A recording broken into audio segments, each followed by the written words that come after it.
Everyone, welcome back to my channel স্বপ্নের রান্নাঘরে তোমাদের সবাইকে স্বাগত জানাই। আজকে নিয়ে এসেছে একটা স্ন্যাক্সের রেসিপি। দেখো আমি কিভাবে বানাচ্ছি সোয়াবিনের পকোড়া। তো সোয়াবিনের পকোড়া কিভাবে বানাতে হয় আমি তোমাদের প্রসেসটা দেখিয়ে দিচ্ছি। দেখো সোয়াবিনের প্যাকেটটা কেটে নিয়েছি, আমি কেটে গরম জল বসিয়ে দিলাম ওভেনে। তো গরম জলটা ভালো করে ফুটে গেলে আমি সোয়াবিনগুলো মানে ওই সোয়াবিনের ইগুলো ওই জল গরমের মধ্যে দিয়ে দেবো। তো ওটা সুন্দরভাবে নরমভাবে যখন সিদ্ধ হয়ে যাবে তারপরে আমি ওটা নামিয়ে নেবো। তো এখানে কি কি লাগছে, পেঁয়াজ কুচি, ধনেপাতা কুচি, লঙ্কা কুচি, এখানে আছে তোমার বেসন, আর এখানে আছে একটু মিট মশলা। তোমরা এখানে যে কোনো টাইপের মশলাই তোমরা দিতে পারো একটু স্বাদটা বাড়ার জন্য। আমি এখানে মিট মশলা নিয়েছি, তোমরা চাইলে এখানে ম্যাগির মশলাও নিতে পারো বা অন্য কোনো মশলাও নিতে পারো। তো এখানে আছে তোমার আদা কুচি, রসুন কুচি, আর একটু চালের গুঁড়ি, এটা ক্রিস্পি হওয়ার জন্য, আর একটুখানি টমেটো সস নিয়ে নিয়েছি। তো দেখো সিদ্ধ হয়ে গেছে, আমি নামিয়ে নিয়েছি। সোয়াবিনগুলো সুন্দরভাবে নরমভাবে সিদ্ধ হয়ে গেছে। এবার আমি এটাকে ম্যারিনেট করব। দিয়ে দেবো একটা ডিম। ডিমটা ফাটিয়ে দিয়ে দিলে স্বাদটা খুব সুন্দর হয়। ডিমটা ফাটিয়ে দিয়ে দিয়েছি। এখানে আদা কুচি আর রসুন কুচি আমি কিন্তু বাটিনি, জাস্ট একটু কুচিয়ে নিয়েছি, সেটা এর মধ্যে ছড়িয়ে দিলাম। পেঁয়াজ কুচি দিয়ে দিলাম।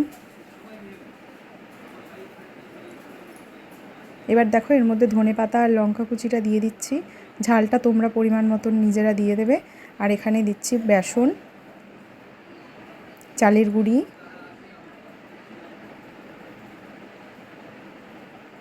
দেবো একটু স্বাদ মতন নুন। এবার আমি এখানে কিছু মশলা অ্যাড করছি, হলুদ, জিরে গুঁড়ো, ধনে গুঁড়ো, লঙ্কা গুঁড়ো অ্যাড করে দিলাম। এবার আমি এখানে যে মিট মশলা আর যে টমেটো সসটা নিয়েছিলাম সেটা দিয়ে দিচ্ছি। ম্যাগি মশলা দিলেও কিন্তু এটা টেস্ট হয়, বা তোমরা চাট মশলাও দিতে পারো। আমার হাতের কাছে যেটা ছিল আমি সেটাই দিয়ে দিলাম।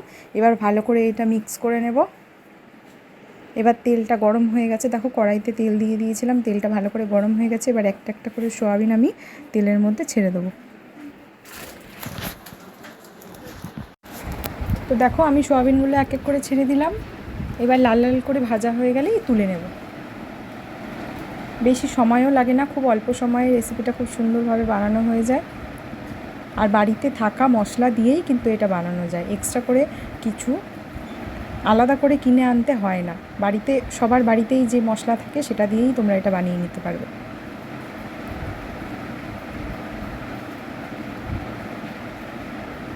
তো দেখো বন্ধুরা একদম রেডি হয়ে গেছে সোয়াবিনের পকোড়া। আর এটা খেতে কিন্তু দারুণ টেস্ট হয়, সন্ধ্যাবেলা চায়ের সাথে জাস্ট স্ন্যাক্স হিসাবে একদম কিন্তু জমে যাবে। আর এর সাথে যদি তোমরা রাখো একটু চিলি সস আর টমেটো সস, তাহলে তো কোনো কথাই নেই।